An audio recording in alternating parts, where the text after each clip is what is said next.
You fancy starting a blog, but when it's time to decide what platform to use, you feel confused, like pulling your hair or desperate. It's time for that to change with these 4 questions. Hi, my name is Thiago, let's dive into it. When deciding what platform you should use, ask yourself, what's your technical knowledge, what's your goal, what's your budget, and what kind of relationship do you want with the website? What's your technical knowledge? By this I mean, do you know how to code? Do you understand code? Or you don't want to touch code even if your life depends on it? If you're watching this video in search of help to start a blog, you probably aren't comfortable with code, so take that into consideration. Next, you should think about if this blog you want to create is a fun project or something to make you money.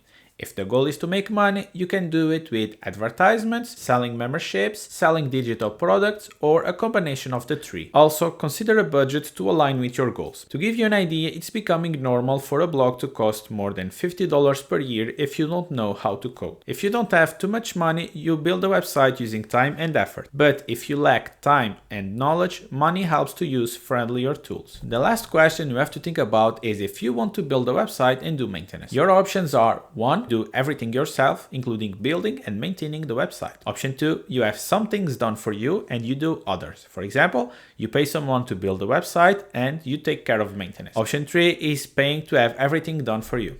For example, you pay to build and maintain the website. Now, I feel it's time to tell you a little secret. The platform that you pick at the start isn't the most important part.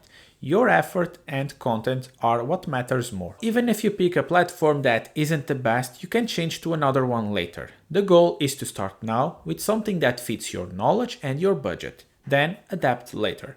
This is helpful to release you from the pressure from picking the perfect platform. So let's answer these questions and see options for different types of creators. The first scenario is if you don't know how to code, want to blog for fun, have a limited budget, and only want to focus on writing. In this case, my recommendations are Substack, Blogger, Ghost hosted on Digital Press, or blogstatic. Substack is free and suited for newsletters but bad for SEO. Blogger is free, suited for blogs but clunky and bad for SEO. Digital Press has a free managed hosting service for Ghost, so it's good for blogs and newsletters. And you can also use blogstatic. Blogstatic is a stress-free platform to start a blog and also send newsletters, with prices starting at $5 per month. Now, if you don't know how to code, want to make money with the blog, have some budget, and you only want to focus on writing, these are my recommendations.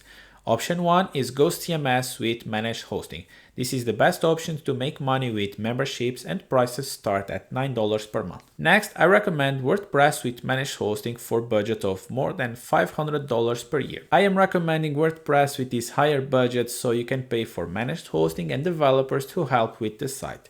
This is the best option if you want to monetize with ads. Wix and Squarespace are also worthy options. They have an historical bad reputation, but that's not true anymore. They are good platforms for writers that don't want to touch code and can make money with advertisements, memberships, and digital products. In case you understand code, you want to make money with a site, but your budget is limited and you are willing to do maintenance, then you should pick self-hosting for WordPress or Ghost. The difference between this and the last scenario is that you do everything yourself to save money, so you build a website and do maintenance yourself to be cheaper. Most users in this case will pick WordPress because they have more options for monetizing and do customizations. Don't feel anxious about thinking of starting a blog because others will criticize you. On the contrary, in most cases you will get positive feedback because your articles are helping someone. And if you want to watch what is a happy user when they pick a platform that is a good fit, watch this recommended video.